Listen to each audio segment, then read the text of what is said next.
Hello everyone, Radhe Radhe, जय श्री कृष्णा। अलम क्षयी सुख, नाशवान सुख को बंद करो भोगना। अलम विषय वार्तया नरक कोटि बीभत्सया, बंद करो ये विषय वार्ता का चिंतन कथन श्रवण। ये कोटि नरकों जैसा भय प्रदान करने वाला है, अभी तुम्हें समझ में नहीं आ रहा। ये विषय चित्र देखना, विषय चिंतन करना, विषय क्रियाएं करना बहुत करोड़ों जन्मों में किया है। थोड़ा संयम में हो जाओ। मानव जीवन की दिव्यता, आनंद की दिव्यता, उसका अनुभव करो, परमात्म तत्व का अनुभव करो, नहीं पछताओगे। यहां से कुछ नहीं जाना। कह रहे हैं अलम क्षयी सुखा प्रदैर युवती पुत्रादिकैर। ये बहुत बड़ा आकर्षण है हर हृदय में काम का। विपरीत शरीरों को भोगने की प्रबल इच्छा, यही हमारी दुर्गति कराती चली आई है। इसी का आकर्षण रोकना है। यदि हृदय में ये आकर्षण बना रहा, काम सुख के भोग के लिए विपरीत शरीरों के आकर्षण, शरीरों को भोग करके आनंद की अनुभूति करने की इच्छा, ये दुर्गति करा देती है। दुर्गति ये ऐसा दलदल है, इस दलदल में प्रथम बार जब से उतरे आज तक नहीं निकल पाए। धसता ही चला गया जो इस काम भोग रूपी दलदल में गिरा। इसलिए कह रहे अलम क्षयम सुख, नाशवान चिंता शोक प्रदान करने वाले इस सुखाकर्षण से बचो। जो शरीराकर्षण, इससे बचो, नष्ट हो जाओगे। तुम्हारे जीवनी शक्ति एक सीमित है। अभी यौवन अवस्था है, नष्ट कर लो, फिर किसी काम के नहीं रहोगे। ना भगवत चिंतन ना शरीर चिंतन का रह जाएगा। केवल शोक चिंतन, चिंता, भय और केवल नाना प्रकार की भयावह कल्पनाएं। बस संयम से नहीं चलोगे, धर्म से नहीं चलोगे तो कोई सुख तुम्हें कभी सुख प्रदान ही नहीं कर पाएगा। धर्मात्मा पुरुष धर्म पूर्वक जब सुख का सेवन करता है तो सुख उसे विरति प्रदान करता है, वैराग्य प्रदान करता है, फिर वो अनुराग के मार्ग में चल पाता है। इसलिए कह रहे कि ये क्षयम नाशवान सुख है, अक्षय परमात्म सुख की तरफ बढ़ने के लिए तुम्हें मानव देह मिला था। लेकिन प्रदैर युवती, मुस्कुराहट, रूपा शक्ति, मृदु भाषण, नाना प्रकार की विलासिता, इसने तुम्हारे मन का अपहरण कर लिया है। बचाओ अपने मन को और मनमोहन की तरफ लगाओ, प्रभु की तरफ लगाओ। मान लो इन महापुरुषों की बात, आज तक कभी कोई तृप्त नहीं हुआ। कोई भी शरीर भोगों से अतृप्त होकर ही मरा और अगले जन्म फिर उन्हीं भोगों में लगा। बहुत सावधान। यदि बात समझ में आ जाएगी तो निहाल हो जाओगे, नहीं समझ में आएगी तो कभी पछताओगे इस बात को सोचकर।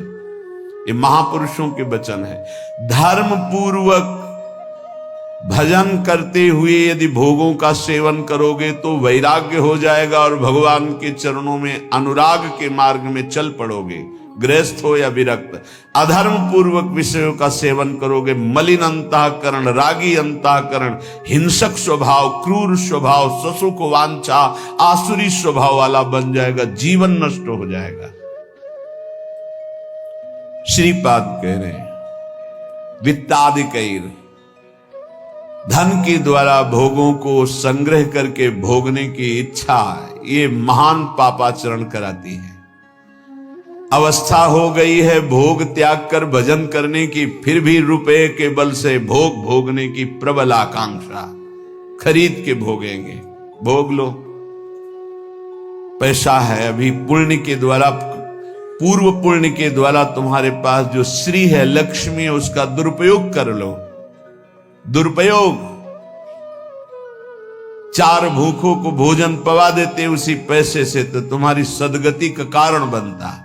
लेकिन 4 भूखों से पैसे छीन कर अपनी वासना की पूर्ति में लगा दिया, वो तुम्हारे सर्वनाश का कारण बन जाएगी। किसी को भी बाहुल्यता भोगों की मिलती, संपत्ति की मिलती तो उसके भोग के लिए नहीं, समाज सेवा के लिए मिलती है। तुम्हारा जितना खर्चा है कम से कम खर्चा करके काम चलाओ और तुम्हारे पास जो अधिक संपत्ति है वो दूसरों की सेवा में लगाओ, बीमार की सेवा में लगाओ, असहाय की सेवा में लगाओ, भूखों की सेवा में लगाओ, पशु पक्षियों की सेवा में लगाओ, तो धर्म बन जाएगा। और ये धर्मो रक्षति रक्षिता, ये दुर्गति से तुम्हारे धर्म रक्षा कर लेगा। लेकिन जिनके पास धन बढ़ता है उनके पास दोष बढ़ जाता है। मदिरा पान करना, पैसे के बल से व्यभिचार करना, पैसे के घमंड में आकर दूसरे की जीवों की हत्या कराना, मांस खाना, नाना प्रकार के छल कपट द्वारा पैसा, ये महान नरक की प्राप्ति कराता है, घोर दुर्गति होती है। इसलिए कह रहे वित्तादि बचो, बचो, अधर्म के धन से बचो। ये बहुत प्यारा दिखाई देता है लेकिन तुम्हारा सर्वनाश कर देगा। अगर 1 रुपया धर्म का आ जाए तो बुद्धि भ्रष्ट होना शुरू हो जाती। फिर तुम बड़ी बड़ी संपत्तियां छल कपट से एकत्रित करोगे, तुम्हारी दुर्दशा क्या होगी। श्रीपाद कह रहे हैं विमुक्ति कथप याप्यलम मम नमो विकुंठ श्रेय। जो ऐसे आचरण करते हैं मुक्ति की चर्चा उनके लिए बेकार है। ममता रत सन ज्ञान कहानी, अति लोभी सन विरति बखानी, कामी समझिम हरि कथा, ऊसर बीज बय फल दशा। जैसे ऊसर भूमि में बीज फेंक दो बेकार चला जाए, ऐसे कामी पुरुष से भगवान के अनुराग की बात करो, ममता रत से ज्ञान की बातें करो, लोभी से वैराग्य की बातें करो, बोले सब बेकार हो जाती है। इसलिए बेकार हो जाती है कि उनके हृदय में इतनी मलिनता है को समझ ही नहीं पाएंगे। श्रीपाद कह रहे यद्यपि हम चर्चा कर रहे हैं कि अलम छई सुख प्रदैर युवती पुत्र वित्तादिकैर, पर फिर भी ये चर्चा बेकार है क्योंकि ऐसे भोगी पुरुषों को चर्चा विमुक्ति की, मोक्ष की, परमार्थ पथ की समझ में ही नहीं आएगी। फिर भी हमारी प्रार्थना है कि आप समझने की चेष्टा करें। ये तुम्हारी संपत्ति, ऐश्वर्य, पुत्र, वित्त, स्त्री, परिवार, संबंधी, ये सब एक दिन तुम्हें छोड़ देंगे। तुम्हें अकेला यहां से जाना होगा। तुम्हारे पाप कमाए हुए और पुण्य कमाए हुए वही दोनों साथ जाएंगे। और यदि भजन कर लिया तो पाप पुण्य दोनों को विध्वंस करके वो भगवत प्राप्ति करा देंगे। शुभ अशुभ दुर्ग विध्वंस बल तब जयति जयति जग उच्चरे। जो श्री धाम वृंदावन के प्रेम का पिपासु हो, वैकुंठ के भी वैभव की तरफ आंख उठा के नहीं देखता। कथयाप्यलम मम नमो विकुंठ श्रेय, नमस्कार है वैकुंठ को, लेकिन मुझे उसके श्रेय, उसके वैभव से कोई मतलब नहीं। परम तु ही भवे भवे भवतु वार्षभाण्यथ, वृषभानु की पुत्री श्री लाडली जू किशोरी जू, परंतु मेरा मन श्री किशोरी जू के चरणारविंद में, जहां ब्रजेंद्र नंदन श्री लालजू महाराज मुकुट झुकाए हुए हैं। रसघन मोहन मूर्तिम विचित्र केलि महोत्सवोल्लसितम, राधा चरण विलोडित रुचिर शिखंडम हरिम वंदे। मैं श्री किशोरी जू महारानी जू के चरणों की उपासना करता हूं, जिनके चरणों में ब्रजेंद्र नंदन मोर मुकुटधारी स्वयं लालजू महाराज सर झुकाए हुए हैं। वही वृंदावन मेरा जन्म जन्म की आकांक्षा है, वही मेरा सर्वस्व वृंदावन है, जहां मेरी प्यारी जू और प्यारे जू विराजमान हैं। मुझे नहीं चाहिए वैकुंठ न वैकुंठ का वैभव। अब भी समय है। उपासक यदि आर्त भाव से भगवान से प्रार्थना करे तो प्रार्थना से बहुत जल्दी परिवर्तन होता है। भगवान सत हैं, चिदानंद हैं, प्रेमानंद हैं, करुणामय हैं, और एक भगवान का नाम है भक्ता अनुग्रह कारिणो। जो उनसे प्रार्थना करता है उस पर अनुग्रह कर देते, लेकिन प्रार्थना वही सुनी जाती है जो आर्त भाव हृदय से होती है। सच्ची मानना, तुरंत परिवर्तन देखा गया है। ये हम अपने जीवन की सैकड़ों बार की बात कह रहे हैं। जब कभी ऐसा आया है और प्रार्थना हुई है तो मिनट पूरा होना मुश्किल हुआ है और उस प्रार्थना का उत्तर तत्काल मिल गया है। एक बार तो बस प्रार्थना करके हटे कि वह तुरंत उत्तर आ गया, वो ऐसे से ऐसा, अच्छा अच्छा, तत्काल तत्काल। बस अंतर ये होता है कि हम हृदय से प्रार्थना नहीं कर पाते, हमारी प्रार्थना कपट जाल से युक्त होती, इसलिए प्रभु मोहि कपट छल छिद्र न भावा। सच्चिदानंद रूपाय भक्तानुग्रहकारिणो माया निर्मित विश्वाय महेशाय नमो नमः। हे नाथ, आप सच्चिदानंद में हैं, सच्चिद आनंद। तात्पर्य, हम आपको कुछ दे सके ऐसी सामर्थ्य नहीं। सच्चिदानंद को ये पार्थिव जो मायाकृत पदार्थ हैं, भोग सामग्री, ये भ्रम हटा दीजिए। हमने कई बार प्रार्थना किया है, ये केवल हमारे भावों को प्रकट करता है, इसलिए वस्तु सामग्री का महत्व है। अगर भाव नहीं है तो कोई वस्तु सामग्री का महत्व नहीं। आप 100 कुंतल सोना चढ़ा दो, हमारे प्रभु के लिए कुछ नहीं है। कई बार आपको बताया है, समुद्र को रत्नगर्भा, पृथ्वी को रत्नगर्भा कहा गया है। ऐसे ऐसे पहाड़ हैं जो 4-4 लाख योजन के सोने के हैं, और वो सब मायाकृत है। आप देवलोक को जाइए, वहां स्वर्णिम भवन बने हुए हैं देव गंधर्व अप्सराओं के। अमरावती पुरी कैसी बनी हुई है, पढ़ करके महाभारत में देखिए कैसी देवराज इंद्र की सभा है, कैसी वरुण जी की सभा है, कैसी लोकपाल अग्नि की, वायुदेव की, होश उड़ जाएंगे। और ये सब मायाकृत है। ऐसे प्रभु को हम क्या दे सकते हैं? और ऐसे प्रभु को जब रोते हुए भाव से किसी ने पत्र अर्पित किया तो बिक गए एक पत्र में, पत्रम पुष्पम फलम तोयम। हे सच्चिदानंद प्रभु, आपके एक संकल्प से संपूर्ण सृष्टि प्रकट हुई है। ये प्रार्थना, मैं नीच आपको क्या दे सकता हूं नाथ? मेरे पास तो जो कुछ है वो सब आपका दिया हुआ है। शब्दों को देखिएगा, हे नाथ, मेरे पास जो कुछ है वो तो आपका दिया हुआ है। आपके एक संकल्प से संपूर्ण सृष्टि हुई है। नाथ, मैं आपको क्या दे सकता हूं प्रसन्न करने के लिए? आप मुझ पे अपनी तरफ से, अपनी कृपा से प्रसन्न हो। जब मैं शरीर की तरफ देखता हूं तो रोगा हरन्ति सततम प्रबला शरीरम कामादयोप्यनुदिनम प्रदहन्ति चित्तम मृत्युश्च नृत्यति सदा कलयन् दिनानि तस्मात् त्वमद्य शरणं मम दीन बंधो। अब अगर हम विचार करें शरीर के लिए, तो नाथ, शरीर में कोई न कोई परेशानी बनी रहती। रोगाहरन्ति सततम प्रबला शरीरम, ये प्रबल रोग शरीर को छीन कर रहे हैं। High blood pressure, low blood pressure, sugar, ये वो। हम क्या आपसे वादा करें कि हम ऐसी साधना करेंगे कि आप प्रसन्न हो जाएंगे? पहली बात, बाहरी वस्तुओं की। नाथ, आपने एक संकल्प में अनंत ब्रह्मांडों का सृजन किया। स्वामी, मेरे पास जो वस्तु आपकी दी हुई है, मैं किस वस्तु से आपको रिझा सकता हूं? नाथ, वो तो आपकी दी हुई है। रही शरीर की बात, तो रोगाहरन्ति सततम प्रबला शरीरम, प्रबल रोग हमारे शरीर की शक्ति को छीण कर रहे हैं।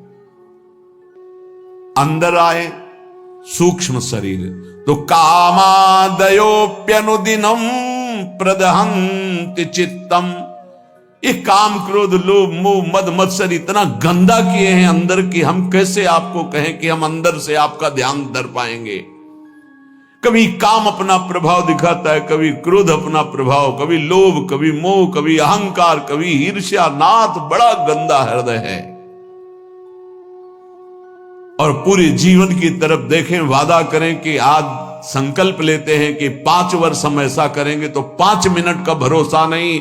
मृत्युश्च नृत्यति सदा कलयन् दिनानि, नाच रही मृत्यु सिर पर, पता नहीं प्रभु कब हमारे शरीर का अंत हो जाए। इसलिए नाथ, मैं आज प्रार्थना करता हूं, कि मेरे पास आपको प्रसन्न करने के लिए कुछ नहीं है। आपकी दी हुई भोग सामग्री और ये शरीर रोगों का घर, मन विकारों के द्वारा अपवित्र, और प्रभु पूरा जीवन मृत्यु के हवाले, किस समय मेरी मृत्यु हो जाए मुझे भरोसा नहीं, पता नहीं। नाथ तस्मात् त्वमद्य शरणम मम दीन बंधु। हे दीन बंधु, अब एक ही उपाय, मैं आपकी शरण में हूं। आप मुझे अपने चरणों की शरण में रख लीजिए।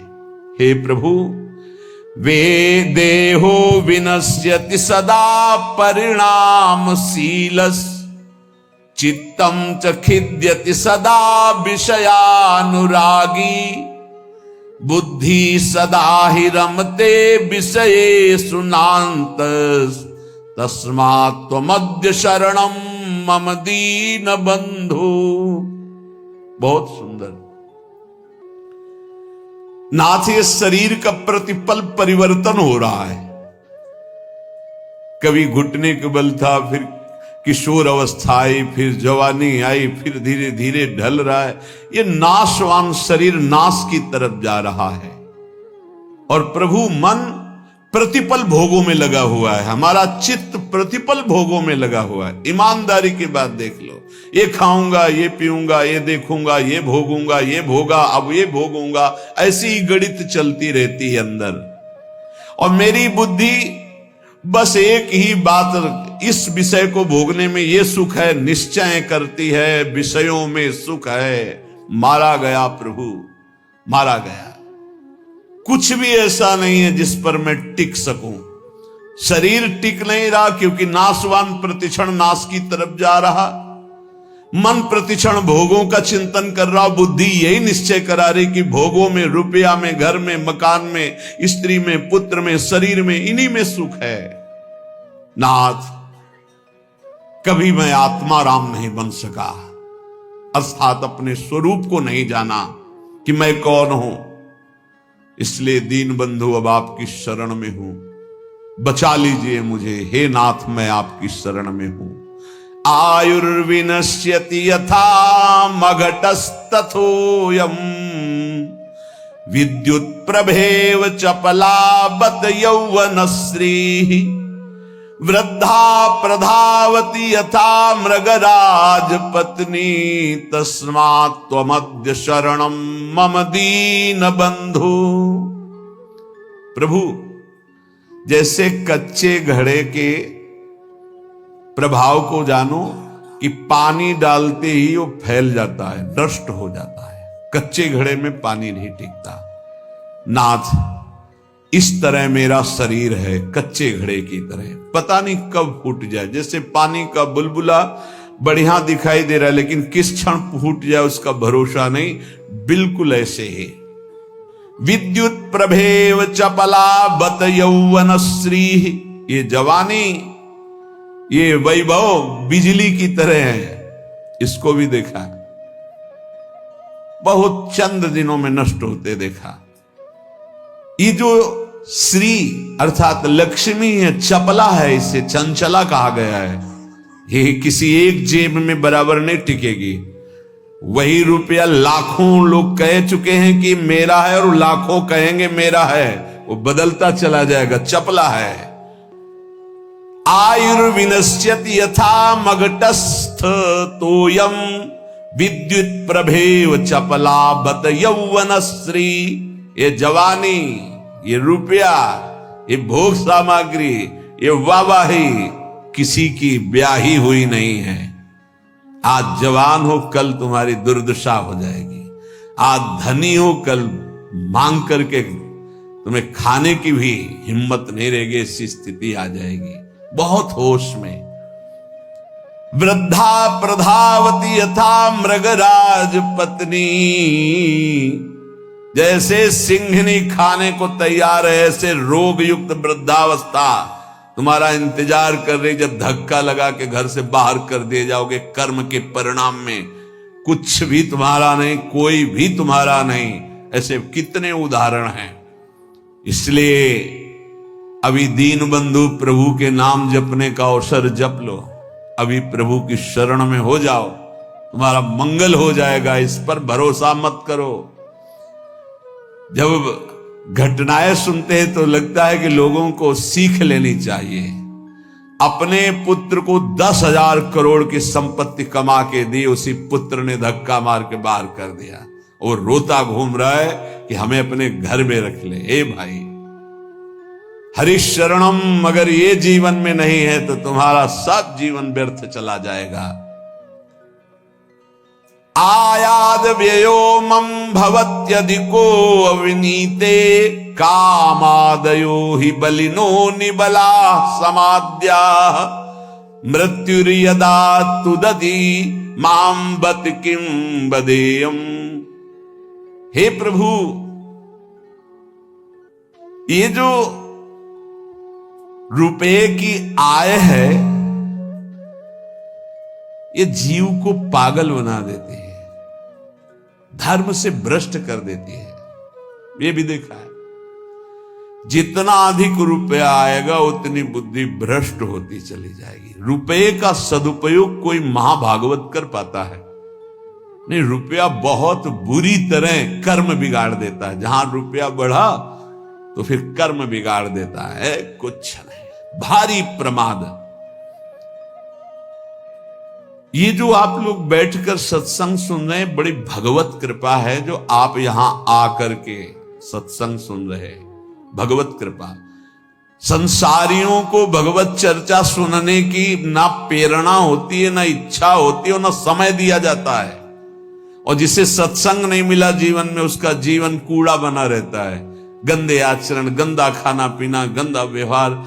भगवत प्राप्ति करना है, भजन करना है, ऐसा कहीं चिंतन ही नहीं है, कहीं चिंतन नहीं। बस कमाना, ये सत्य है संसार, ऐसा भाव, कमाना है, मकान बढ़िया बन जाए, रुपया बैंक बैलेंस हो, अमुक कार्य सोचते सोचते मर गया, फिर अगला जन्म हुआ, फिर यही सोच, कब तक चलता रहेगा। आयाद व्ययो मम भवत्यधिको विनीते। और जब आय अधिक होने लगती है और बुद्धि व्यभिचारी हो जाती है, धर्म से अधर्म की तरफ जाने लगती है, तो फिर उसका व्यय गंदे तरीके से होता है, गंदे तरीके से। जो धर्मात्मा पुरुष होते हैं उनका धन बहुत अच्छी तरीके, सो धन धन्य प्रथम गति जाकी। क्या? अस्पताल खुलवा दिया निशुल्क, बढ़िया दवा, बढ़िया डॉक्टर, और जो असहाय गरीब है फ्री दवा उनकी, भोजनालय निशुल्क, किसी भी तरह का कोई छल कपट नहीं, जो रूखा सूखा सब फ्री पवार। ये धन का सदुपयोग। गौ सेवा, लाखों गौओं का, पशु पक्षियों का पोषण हो रहा है। ये विद्यालय खुलवा दिया, निशुल्क विद्यालय, फीस डॉक्टरों की, मास्टरों की, जो भी जैसे, वो सब अलग अपनी तरफ से। औषधालय, विद्यालय, ये सब वो धर्मात्मा पुरुष का ऐसे खर्चा होता है। अधर्मी का खूब शराब पी रहे हैं, व्यभिचार कर रहे हैं, कितने रुपए लगे आज के नाच में, इतने लगे पार्टी में। अस्पताल खुलवा देते तो पूरे तुम्हारा परिवार का कल्याण हो जाता, कितना लाभ मिलता। जो धनाभिमानी हैं उनके द्वारा धन का सदुपयोग नहीं होता, जो भगवत चरणारविंद के आश्रित है उनका सदुपयोग होता है। बोले प्रभु, अधिक आय होने पर धन का व्यय गलत तरीके से होने लगता है। नाथ, उसका प्रभाव यह हुआ कि काम आदि दोष बहुत बढ़ जाते हैं, बहुत बढ़ जाते हैं। कामादयो ही बलिनो निबला समाद्या, इतना निर्बल कर देता है कि वो बुद्धि से निश्चय ही नहीं कर पाता कि ऐसा करना चाहिए कि नहीं, वो ना करने योग्य व्यभिचार करता है। कामाद्या ही बलिनो निबला समाद्या मृत्युर्यदा तुदति माम बत किम बदेयम। क्या कहूं प्रभु, इतना निर्बल कर दिया काम ने कि अब अपने को रोक नहीं पाता हो। अब तो मृत्यु का दंड मिलेगा और नरक की दुर्गति भोगनी पड़ेगी। नाथ, अब तो आप संभाल लीजिए, आपकी मैं शरण में हूं। एक ही उपाय है, तस्मात्। अब एक उपाय है, आपकी शरण में हूं दीन बंधु, आप स्वीकार कर लो। दीन बंधु, हे भगवन, तप्तं तपो नहि कदापि मयेह तन्वा, वाण्या तथा नहि कदापि तपश्च तप्तम्, मिथ्या विभाषण परेण न मानसं हि, तस्मात् त्वमद्य शरणं मम दीन बंधु। प्रभु, कभी किसी तीर्थ में जाके कष्ट रूपी तपस्या नहीं की। करना चाहिए हर गृहस्थ को, विरक्त को भी। आप गृहस्थ हैं, वृंदावन धाम आए, एक दिन तो उपवास कीजिए, पानी पी के रहिए, चाहे जितने करोड़पति हों। अगर लाभ लेना है तो बात हमारी प्रार्थना मान लीजिए। एक दिन में मर नहीं जाओगे। एक दिन उपवास करो, 3-4 दिन के लिए वृंदावन आए हो तो 24 घंटे केवल पानी पी के रहो। नहीं, ऐसी स्थिति आएगी महीनों पानी नहीं जाएगा मुख में। बात मान लो, तुम्हारे कर्म भस्म हो जाएंगे जो अशुभ कर्म करते हो। वृंदावन आओ, हरिद्वार जाओ, काशी जाओ, तीर्थ यातन करो, करो अवश्य करो, जिससे तुम्हारी मलिनताएं नष्ट होंगी। लेकिन होटलबाजी मत करो, तीर्थों में जाकर के पिकनिक मत मनाओ, गंदे आचरण मत करो तीर्थों में। नहीं, पुरखा भी जो तुम्हारे कुछ ऊंचे होंगे ना, वो नरक चले जाएंगे। 21 पीढ़ियां तरती तो 21 पीढ़ियां नरक भी जाती है।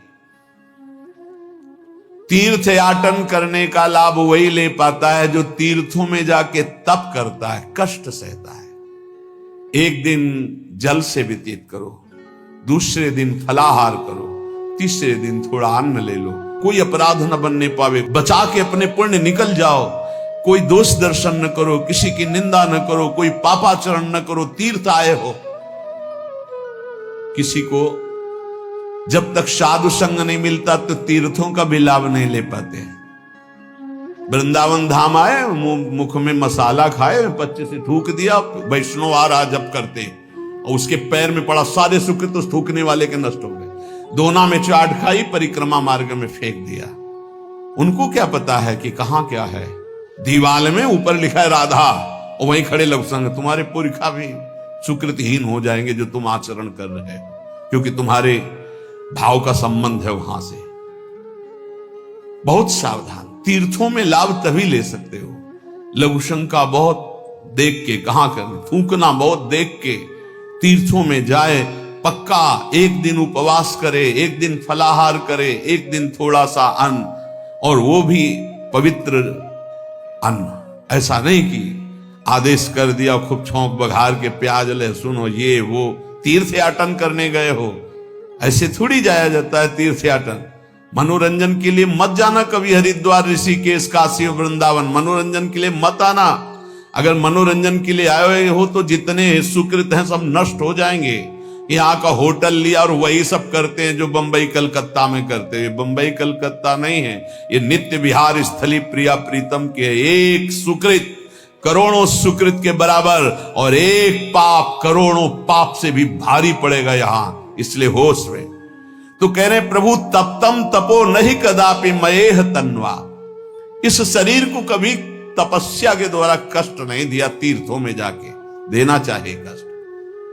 माघ में देखो ना, बड़े बड़े सुकृतशाली वहां जाते हैं, पांडाल खोलते, संत महात्माओं को वास कराते, भोजन कराते और 3 बार नहाते हैं। माह महीने में गंगा जी का नहाना भारी तपस्या है। ऐसे एक डुबकी लगाओ तो लगता है सर है कि नहीं है, कुछ पता ही नहीं चलता, इतना ठंडा चल रही वायु। हाँ, गीजर में नहाने वाले गंगा जी में कब डुबकी मार पाएंगे। तो तीर्थों में जाते 8 बजे वहां से उठे हो, गीजर से नहा धो के पान वान खा के बाहर। ऐसे तीर्थ नहीं होते। 3 बजे तड़के जाओ, गंगा स्नान करो, बैठो भजन में, माला चलाओ। 3 दिन 4 दिन जो वृंदावन वास, तीर्थराज, प्रयागवास, काशीवास, ये कठोर तप पूर्वक किया जाता है। पर प्रभु कभी ऐसा नहीं हुआ। दीन बंधु और वाण्या तथा नहीं कदापि तपश्च तप्तम। वाणी का कभी तप नहीं किया। शरीर का ये तप है तीर्थयाग, और वाणी का तप 2 घंटे 3 घंटे बैठ गए, खूब नाम कीर्तन किया, राधा राधा राधा। नाम कीर्तन में मन बड़े पुण्यात्मा पुरुष का लगता है। और नाम संकीर्तनम यस्य सर्व पाप प्रणाशनम, समस्त पापों को विध्वंस कर देता है नाम कीर्तन। तो वाण्या तथा नहीं कदापि तपश्च तत्तम, नाथ कभी शरीर से तो तप तीर्थों में किया नहीं, वाणी से कभी नाम कीर्तन का तप।